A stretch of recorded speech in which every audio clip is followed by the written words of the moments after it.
negara itu hanya diperlukan keadaannya, wajib adanya, tetapi yang harus ada dalam negara itu apapun bentuknya, boleh republik, negara Islam, negara sekuler, negara, tapi ada 5 hal ya yang disebut maqasid asyar'i namanya. Siap. Setiap negara itu sudah dianggap Islami kalau memenuhi 5 hal. 1, melindungi keselamatan agama masing-masing. Yep. Ya kan? Melindungi keselamatan jiwa orang, melindungi harta benda orang, Yep. melindungi kesehatan akal, ya, dan melindungi kemurnian keturunan.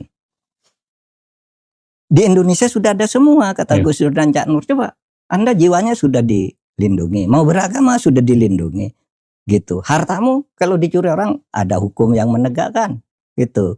Agar keturunanmu bersih ada hukum perkawinan, dan sudah dilindungi. Agar otakmu tidak rusak sudah diatur makanan-makanan dan minuman yang kalau kamu menurut kamu tidak baik jangan dimakan. Sudah ada hukumnya semua.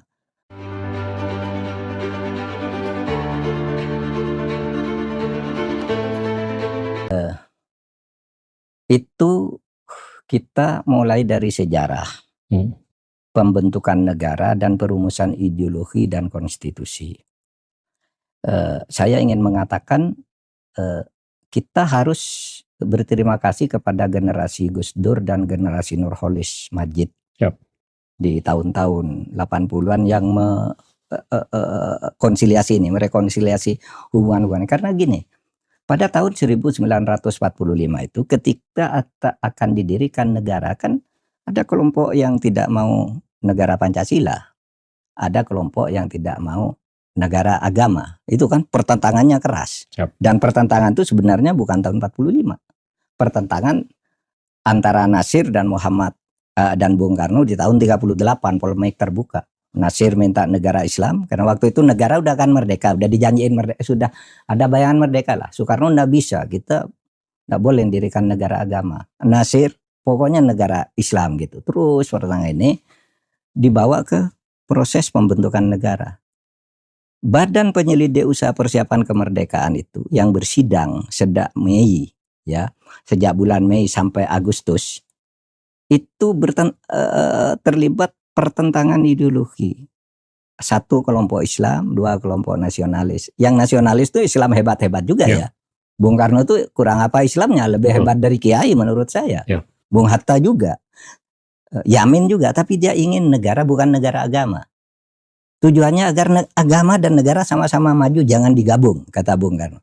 Tapi Nasir enggak. Kalau kita beragama ya negara juga, sehingga Nasir ini kan negara Islam. Lalu kemudian karena pertentangan itu kan muncul kompromi Piagam Jakarta kan. Nah, mungkin sebagai kesadaran sejarah bagi teman-teman di NU misalnya, adalah salah ketika orang mengatakan NU itu sejak dulu menolak negara agama. Itu salah. NU justru paling gencar memperjuangkan agama. Justru sesudah generasi Gus Dur lalu rekonsiliasikan gitu. Karena pada waktu itu NU sampai masuk panitia 9 Piagam Jakarta untuk mencari kompromi, karena NU Muhammadiyah ngotot mendirikan negara agama, khilafah yang mau didirikan. Bung Karno enggak. Saya juga orang Islam, tapi saya tidak mau negara agama. Lalu ditunjuk oleh Bung Karno negara-negara agama itu mengalami kehancuran gini-gini. Dia ikut Turki aja, kata Bung Karno. Karena Turki itu menjadi negara sekuler malah maju gitu kan. Nah, kompromi kan Piagam Jakarta. Nah, ini karena ada negara agama, dan Piagam Jakarta ini terus menjadi isu sampai terakhir. Akhirnya apa? Yang berhasil memberi konstruksi terhadap bangunan negara, hubungan antara negara dan agama ini, yang kemudian diterima umum sekarang, bahwa kita adalah penganut negara kebangsaan, itu adalah generasinya Gus Dur dan Nurholis Majid. Lalu juga ada yang MH Ainun Najib. Pada saat yang sama juga ada Amin Rais di situ kan, muncul kan pemikir-pemikir hubungan negara dan agama Islam yang lebih rasional, lebih akademik, bukan pertentangan politik. Kalau pertentangan politiknya sampai tahun 59 kan masih bertentangan kan. NU ingin negara Islam dan lain-lain. Yang satunya ingin negara kebangsaan, sehingga di voting berkali-kali imbang aja, enggak ada yang menang kan. Harus menangnya 2/3. Kalau mau menjadi negara agama, penganut negara agama harus mencapai dukungan 2/3 dari anggota konstituante. Ini tidak pernah capai 2/3. Ini juga tidak pernah capai. Akhirnya Bung Karno mengeluarkan dekret presiden 5 Juli 59. Nah, beberapa lama sudah itu, beberapa tahun muncullah pemikir-pemikir seperti Nurcholish Madjid, Gus Dur yang mengatakan negara dan agama itu tidak boleh dipertentangkan karena negara itu menurut agama sunnatullah. Tidak ada manusia yang tidak bernegara, kan gitu kan? Ya. Coba kan tidak ada kan, sejak dulu mesti ada organisasi yang itu negara, ada penguasanya, ada wilayahnya, ada rakyatnya, kan itu negara. Itu sunnatullah. Di dalam agama banyak sebutan-sebutan negara kan, ada kata bilat, ada kata sultan, ada kata balat, ya kan? Banyaklah, ada kata khilafah. Nah, jadi negara dan agama tidak bisa dipisahkan. Tapi ini yang paling kemudian, tidak ada keharusan kita untuk mendirikan negara agama. Jadi negara itu bentuknya boleh apa saja. Negara sekuler, boleh kerajaan, boleh kesultanan, boleh republik, boleh desentralisasi, boleh sentralisasi. Yang penting menurut agama, negara itu hanya diperlukan, keadaannya wajib adanya, tetapi yang harus ada dalam negara itu apapun bentuknya, boleh republik, negara Islam, negara sekuler, negara, tapi ada 5 hal ya yang disebut maqasid asyari namanya. Siap. Setiap negara itu sudah dianggap Islami kalau memenuhi 5 hal. 1, melindungi keselamatan agama masing-masing. Siap. Ya kan?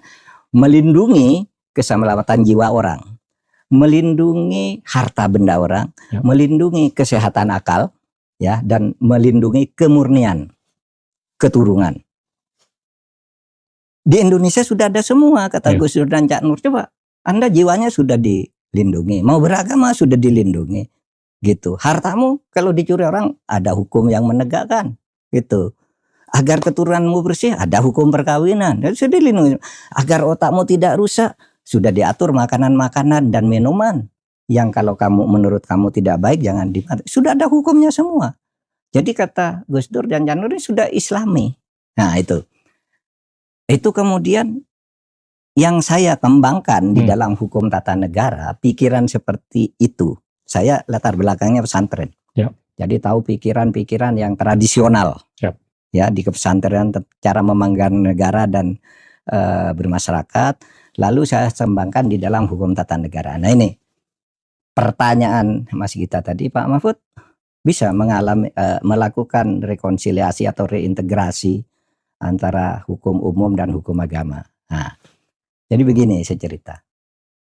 Saya mengkonstruksi negara dan agama itu begini. 1, adanya negara itu wajib hukumnya. Tapi bentuk negara itu pilihan masing-masing bangsa. Apa buktinya? Pertama, di dalam Al-Quran dan hadis tidak ada kata republik, tidak ada kata demokrasi. Boleh demokrasi, boleh monarki, boleh apa saja, boleh kaisar. Tidak ada. Saya tanya, apa ada di Al-Quran atau hadis sebagai sumber primer bahwa negara itu harus demokrasi atau kerajaan atau monarki gitu? Tidak ada yang nemukan dalilnya. Kalau begitu boleh kan? Lalu Pak, kan Nabi Muhammad mendirikan negara. Kenapa tidak mendirikan negara seperti Nabi Muhammad? Haram itu hukumnya mendirikan negara seperti Nabi. Kaget orang kan. Kok Pak Mahfud bilang? Pak Mahfud tuh kok bilang mendirikan negara seperti Nabi haram gitu. Kan ada dalil. Kamu akan selamat kalau berpegang pada 2 hal yang saya tinggalkan kan. Taraktu fikum amroin gitu. Ini 2 hal kata Nabi. Kalau kamu ingin selamat, pegang 2 hal ini agar kamu tidak sesat, itu pegang Al-Quran dan Sunnah. Kenapa tidak boleh ikut Sunnah Nabi mendirikan negara? Iya, tapi mendirikan negara sebagai itu tadi. Ada keadilan, perlindungan harta jiwa. Soal bentuknya tidak harus khilafah. Karena khilafah itu hanya salah satu nama di Al-Quran. Ada kata balat, ada kata bilat, ada kata sultaniyah, ada kata amir. Emirat, keamiran ya kan, Uni Emirat Arab itu kan nama negara agama juga, ya kan. Ada Al-Mamlakah As-Saudiyah, kerajaan Saudi. Jadi soal nama itu terserah, tapi prinsip 5 hal itu ada di dalam negara. Satu, saya katakan haram mendirikan negara seperti Nabi. Kenapa? Wow, sampai saya ditanggapi oleh seorang imam masjid Islamic Center di New York, Samsi Ali ya, nulis di Twitter. Wah, itu Bang Mahfud tuh bahaya bicara gitu di Twitter. Saya ceramah itu di UGM 2 tahun lalu. Saya tanggapi juga. Apakah Anda mengatakan tidak haram mendirikan negara seperti Nabi? Tidak ada di Twitter debat saya dengan penjelasan kepada. Saya katakan haram karena negara Nabi itu kepala negaranya tuh Nabi. Kepala negaranya Nabi, kemudian hukumnya langsung dari Nabi. Tuh. Hakimnya Nabi. Di zaman Nabi itu tidak ada hakim. Tidak ada lembaga legislatif DPR. Eksekutifnya, legislatif ada di Nabi semua. Siapa sekarang yang mau menjadi Nabi? Saya bilang, karena haram hukumnya mendirikan negara seperti itu. Karena Anda harus mencari Nabi baru. Yeah. Padahal dalam pandangan aswaja, ahli sunnah wal jamaah, Nabi itu sudah ditutup. Betul. Oleh sebab itu, sesudah Nabi tidak ada negara seperti Nabi. Abu Bakar namanya Khalifah, ya kan? Itu yang melahirkan negara khilafah. Umar bin Khattab namanya Amir. Oleh sebab itu disebut Amirul Mukminin, tidak disebut Khalifah. Melahirkan negara keamiran, Emirat. Nah, lahir sekarang Uni Emirat Arab. Ali mendirikan Imam Ali kan? Disebutnya Ali. Utsman? Iya, Utsman Khalifah sebutannya. Siap. Sama. Tetapi sistem pemilihannya dia sudah pakai DPR. Siap. Pakai Ahlul Halli wal Aqdi. Ali disebut Imam Ali, lahirlah negara imamah seperti Iran sekarang, ya kan? Jadi sekarang ada contohnya semua itu dari zaman awal Islam. Sekarang tanya Utsman kan, cara pemilihannya. Kalau Abu Bakar tuh demokrasi langsung, betul, dipilih. Betul. Tapi Umar ditunjuk, ini monarki nih, ini demokrasi berubah ke monarki.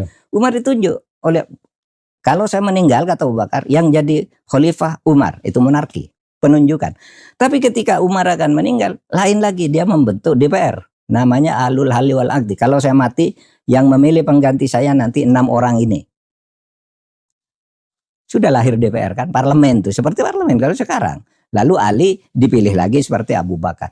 Nah sesudah itu lahir republik, kesultanan, apa semua tuh negara Islam yang kalau sekarang per hari ini kan ada 22 negara Islam. 57. Organisasi konferensi Islam itu kan negara-negara kaum muslimin yang negaranya berbeda-beda.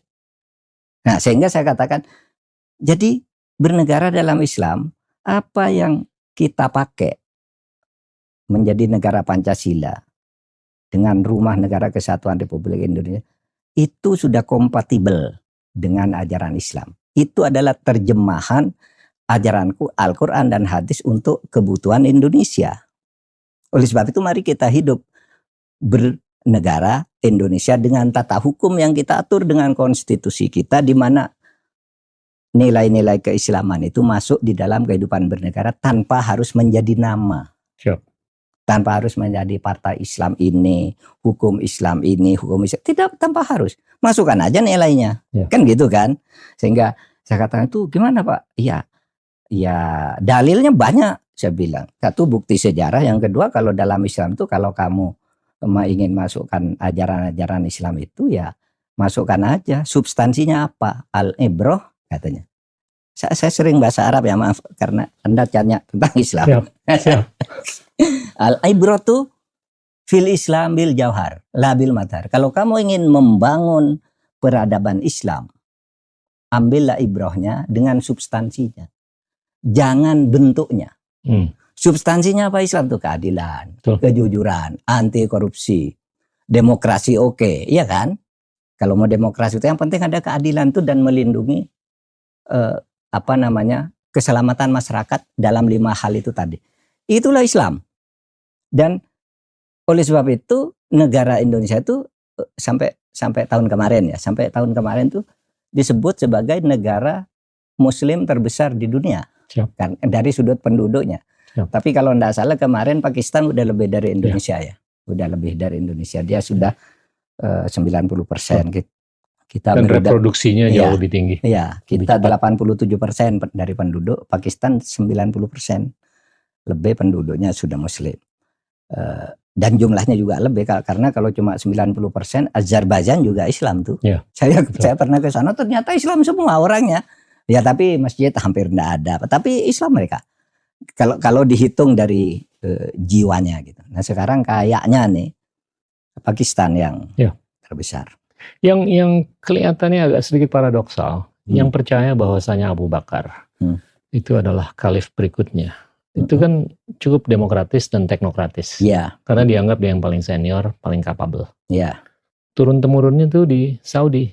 Iya. Yang sistem pemerintahannya tuh kerajaan. Kerajaan. Iya. Yang percaya dengan keturunan darah lah, atau hubungan darah. Iya. Tapi yang percaya bahwa Ali harus menjadi khalif berikutnya karena hubungan darah dengan Nabi, itu turun-temurunnya di Iran yang eksis sebagai demokrasi. Iya. Yang sifatnya demokratis dan bisa dibilang teknokratis lah. Iya. Dalam tanda kutip. Itu agak-agak sedikit paradoksal kan? Iya. Karena begini kan, sesudah Nabi Muhammad wafat, kan kemudian umat Islam ribut tuh. Di mana ini cara mengganti pemimpin gitu. Lalu ada yang usul, kalau gitu Umar aja orang paling hebat. Yang satu usul Ali, karena kata Ali ini keturunan Nabi, dan ada semacam sabda Nabi bahwa sebenarnya kalau aku ndak ada, wahyu ini turun ke Ali gitu. Nabi bilang gitu, sehingga ada orang mengatakan harus Ali, yang satu bilang harus Umar, tapi ada Umar sendiri bilang ndak, ini harus Abu Bakar. Karena apa? Abu Bakar, kalau Nabi tidak ada selama ini yang memimpin Madinah ini Abu Bakar. Paling senior juga dia. Iya kan? Yang jadi imam sholat Abu Bakar. Ayo baiat semua, setuju semua. Tapi orang yang tadinya tidak setuju terhadap pilihan ini lalu mecah. Itulah kemudian muncul yang disebut kaum Khawarij. Ini yang kemudian membunuh khalifah-khalifah ini. Lalu muncul keluarga Ahlul Bait yang menyatakan bahwa Abu Bakar, Umar itu mencuri jabatan, seharusnya ini Ali. Ini yang munculnya kaum Syiah. Yang kemudian berkembang di Iran sampai sekarang, sehingga ya sampai 10-20 tahun lalu kalau khutbah Jumat di Iran konon kalimatnya itu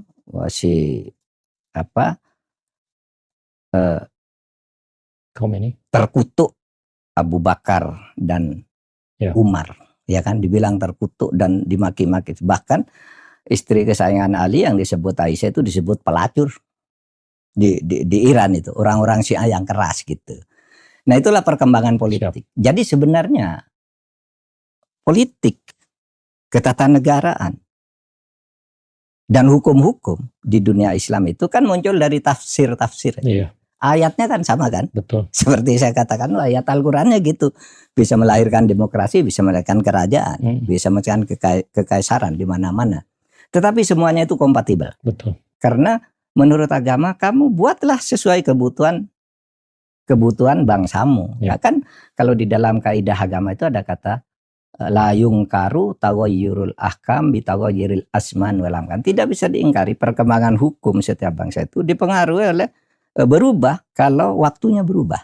Waktu Nabi dan Abu Bakar kan beda. Kalau tempatnya berubah, hukum Islam di Maroko yang namanya fikihnya ya, bukan hukum Islamnya, karena beda hukum Islam dan fikih itu. Fikih yang merupakan hukum peribadatan di Maroko beda dengan hukum fikih di Mesir, beda. Waktunya berubah, tempatnya berubah, budayanya berubah. Budaya Indonesia itu punya sendiri hukumnya, sehingga di sini Islam berkembang melalui gerakan budaya yang begitu yang dibangun oleh Wali Songo kan dulu kan gerakan kebudayaan kan, mengislamkan dunia ini melalui mengislamkan Indonesia melalui wayang, ya kan gitu kan, cara-caranya Sunan Kalijogo dulu gitu kan. Jadi dia menyebarkan Islam, tapi orang Jawa kalau suka wayang dia jadi dalang wayang gitu.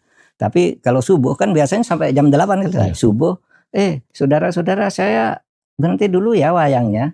Mau ngapa Kanjeng Sunan? Saya mau sholat dulu. Ya sudah silahkan. Nggak ngerti nih apa sholat. Kok setiap wayang dia pamit sholat? Lalu tanya, Sunan, sholat tuh apa sih? Sholat itu menyembah yang Maha Kuasa. Siapa tuh yang Maha Kuasa? Allah. Maka dibuatkan wayang lakon Kalimusoto. Kalimusoto itu kan kalimat syahadat. Dia ceritalah bahwa pada akhirnya kekuasaan itu hanya Allah. besoknya ikut orang, wah saya ikut sholat gitu. Apa sholat? Ikut 2, 3 sampai akhirnya Islam menyebar. Nah, itu kan pendekatan budaya. Sehingga kita tidak boleh mengatakan budaya itu, kan ada tuh yang mengatakan budaya itu haram, apa haram. Tidak bisa. Al-asman wal amkan wal awaid. Dan budaya itu Betul. bisa digunakan untuk menyebarkan agama, dan kemudian negara dibangun berdasar kebutuhan budaya setempat, sehingga tidak terganggu kan masyarakat. Lalu kita mendirikan Indonesia enak, nyaman. Tafsir mengenai apapun itu kan tergantung nilai dan pendidikan. Ya. Nah ini gimana di negara yang mungkin IQ-nya masih terbatas? Kualitas tafsirnya gimana itu? Oke, begini, kalau tafsir seperti tadi kan itu ada di lingkungan elit ya, ada tokoh agama, para politisi, itu bisa diberi pengertian. Kalau yang di bawah ini kan ini ikut aja biasanya, ya kan, ikut apa namanya tokohnya di situ. Nah oleh sebab itu ya itu akibatnya kita itu tidak bisa berdemokrasi dengan baik, memajukan ekonomi dan sebagainya. Kalau IQ masyarakat rata-ratanya masih rendah. Itu juga akibatnya sekarang. Oleh sebab itu kewajiban kita menurut saya bagaimana sekarang itu membuat kebijakan, aturan dan macam-macam lah untuk membangun negara ini yang mengarah kepada peningkatan IQ dari generasi ke generasi berikutnya. Emang agak susah kalau kita kata gimana ya Indonesia mau maju kalau rata-rata IQ-nya cuma 78 ya. Lebih ya. 78, 78. Singapura, Korea Selatan 105, 106, Ashkenazi, Yahudi 114. Iya, mereka rata-rata tidak kreatif, tidak inovatif, dan ya sudah ini aja gitu kan. Jadi menjadi fatalis juga kan kadang-kadang. Ya sudahlah. Ini dari Tuhan katanya. Nasib apapun dari Tuhan. Tidak maju-maju kita. Tapi saya optimis ya generasi kita ini akan lebih maju lagi termasuk IQ-nya. Karena begini, sesudah Indonesia merdeka ini kan terjadi mobilitas sosial vertikal yang sangat dahsyat ya. Dulu Pak Gita tahun 70-an saya masih sekolah SMP, baru mulai sekolah SMP saya tahun 71, kan orang Islam itu terbelakang ya. Ada sekolah umum, sekolah agama. Yang sekolah agama itu eksklusif, nggak boleh jadi ini, nggak boleh kerja ini. Sementara yang umum ada SMEA, ada SPG, ada apa macam-macam. Karena dulu orang Islam itu memang sejak zaman penjajahan Belanda dikesampingkan. Tetapi begitu merdeka kan ada kebijakan. Orang Islam tuh sekarang sekolahnya ke sekolah umum, orang umum ingin sekolah agama ke sekolah agama. Ada kebijakan menteri waktu itu, Menteri Wahid Hasyim dari NU dan Bahdir Johan. Bahwa sekolah SMA itu sama dengan aliyah, ibtidaiyah itu sama dengan SD negeri. Sehingga boleh silang sekarang sekolahnya. Itu kebijakan tahun 52. Tahun 60-an sudah banyak sarjana muda kerja di kantor pemerintah. Tahun 70 banyak sarjana hukum, dokter, insinyur itu dari pesantren. Orang Islam yang tadinya dianggap tidak bisa kerja. Nah di tahun 90-an ini sudah naik menjadi pejabat eselon 1, eselon 2, sehingga ya 90-an itu di kantor-kantor pemerintah, di sekolah berdiri kan masjid-masjid dan sebagainya gitu. Nah banyak sekarang universitas Islam negeri yang tidak lagi hanya belajar agama, itu sudah ada 27 UIN namanya, Universitas Islam Negeri. Bukan hanya belajar fikih, bahasa Arab, tapi sudah kedokteran, sosiologi, apa macam-macam di situ. Itu sudah 27. Artinya apa? Mobilitas sosial kita itu tinggi, bagus. Nah, dan ini akan mendongkrak terus secara pelan-pelan peningkatan IQ menurut saya, karena pendidikan akan lebih terencana. Kemudian syarat-syarat untuk membangun IQ sejak masih embrio manusia itu sekarang udah mulai dibangun juga oleh pemerintah kan, untuk mengurangi stunting, mengurangi kemiskinan, kan pada akhirnya itu akan memberi kesehatan pada piranti-piranti yang kita butuhkan untuk menjadi orang cerdas. Kita ini udah memutuskan untuk eksis sebagai demokrasi. Iya. Kalau kita mengacu ke teori atau ajaran dari Aristotle, dia kan mengembangkan ada 3 sampai 6 Ya. tipe pemerintahan. Ya, 3 yang utama itu kan, yang pertama monarki, monarki. dikuasai, dikontrol oleh satu orang. Yang kedua aristokrasi, dikontrol oleh beberapa orang. 3 politi, dikontrol oleh banyak orang. Nah, demokrasi ini, politi kan. Menurut Bapak itu gimana sih kualitas demokrasi sekarang di Indonesia dan di seluruh dunia?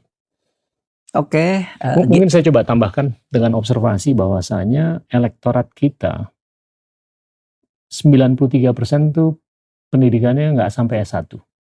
Rumah tangga kita 88% pendidikannya nggak sampai S1. Jadi bagaimana kualitas mereka bisa memilih isu atau orang yang benar untuk menyongsong demokratisasi ke depan? Oke. Ya. Ini diskusi agak ilmiah nih. Gini, teori tentang bentuk-bentuk negara atau bentuk-bentuk pemerintahan yang dikembangkan oleh Aristoteles itu kan terus berkembang. Dulu dia menyebut intinya 3, tapi kemudian menjadi 6 kan. Apa tadi, monarki, satu orang yang baik, aristokrasi hanya beberapa orang tapi baik. Lalu di sebelum itu, sebelum politik itu ada namanya oligarki, plutokrasi. Iya, oligarki, lalu politik, lalu demokrasi. Sudah demokrasi apa? Ada namanya tirani lagi. Itu bentuk. Nah, menurut Aristoteles ya, demokrasi itu bukan pilihan yang bagus. Iya kan? Bagi Aristoteles yang bagus itu aristokrasi digabung dengan demokrasi. Karena demokrasi itu perlu prasyarat. Kalau Anda rakyatnya masih bodoh tadi, rakyatnya masih bodoh, kok pakai demokrasi? Itu yang terjadi jual beli suara sekarang di negara kita. Itu dulu Aristoteles sudah mengatakan. Kenapa? Ini kata Aristoteles ya. Kenapa saya tidak setuju demokrasi, kata Aristoteles, tanpa digabung dengan aristokrasi atau politik. Politik itu harus diatur dengan konstitusi kan. Kenapa saya tidak setuju demokrasi hanya begitu saja? Karena di demokrasi itu hanya akan melahirkan demagog. Demagog itu adalah ya politikus yang pintar ngomong, tapi sebenarnya dia tidak tahu apa yang harus dikerjakan. Tadi saya baru bergurau sama teman, misalnya kalau politisi sekarang itu karena demagog bohong, kalau saya terpilih nanti seluruh sekolah bebas, tidak usah bayar. Saya sudah terpilih, tidak bisa melaksanakan. Itu namanya demagog. Dia tidak ngitung dulu, ngomong. Kalau yang lebih lucu lagi, dulu zaman Orde Baru ada orang kampanye, kalau saya terpilih nanti saya bangun jembatan yang bagus di sini. Lalu ada rakyat bilang, Pak, sini tidak ada sungai kok pakai jembatan. Nanti sungainya pun saya bangun. Gitu. Itu demagog namanya. Dan itu banyak sekarang di Indonesia. Nah, oleh sebab itu demokrasi begitu saja harus diarahkan oleh aristokrat. Aristokrat itu ya elit-elit politik kelas menengah lah, kayak kita lah yang harus mengarahkan ini sampai pada satu situasi di mana tingkat pendidikan masyarakat itu maju. Tingkat ekonomi masyarakat, ini pidatonya Pak Budiono, wakil presiden kita waktu guru besar juga. Tingkat demokrasi itu berdasar hasil penelitian beliau di berbagai negara dan dalam perkembangan sejarah. Demokrasi itu tidak akan pernah berhasil sebelum pendapatan per kapita mencapai minimal 5.500 US dollar. Kalau di bawah itu tidak akan ada demokrasi. Orang pasti menjual suaranya. Orang berdemokrasi pasti membeli suara secara tidak fair. Pasti mengintimidasi. Nah, per hari ini pendapatan per kapita itu baru 470 US dollar ya. 4.700. 4.700 kan.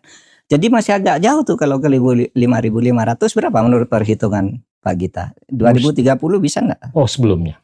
Hah? Sebelum itu bisa ke 5.500. Nah, mudah-mudahan. Ya. Nah, kalau bisa itu nanti demokrasi kita akan bagus.